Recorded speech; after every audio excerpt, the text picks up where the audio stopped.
Katulad ko rin ba kayo na minsan di ko maiwasan na itanong sa sarili ko kung hanggang saan ba ako, kung saan ba ako dadali ng tadhana, kung saan ba ako dadali ng sitwasyon at ng sarili ko ngayon.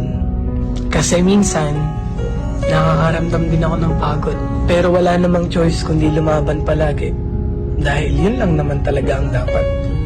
Kaya kung katulad lang din kita, lagi kang lumaban sa buhay, lagi kang magsumikap na maabot lahat ng mga bagay na gusto mo. Di naman lahat ng gusto mong matupad ay isang pitik lang. Lahat ng tagumpay at mga bagay na gusto mong matupad, pagod, puyat at hirap ang dapat mong isakripisyo. Tapos huwag kang susuko hanggang sa makuha mo na lahat. Kaya ikaw, alam kong katulad lang din kita, lumalaban ng patas sa buhay, gumagawa ng paraan para maging maganda ang buhay, nagsasakripisyo para sa magandang pamilya, nagsasakripisyo para sa sarili at para sa pamilya. Ingat kayo palagi, stay safe, and follow me.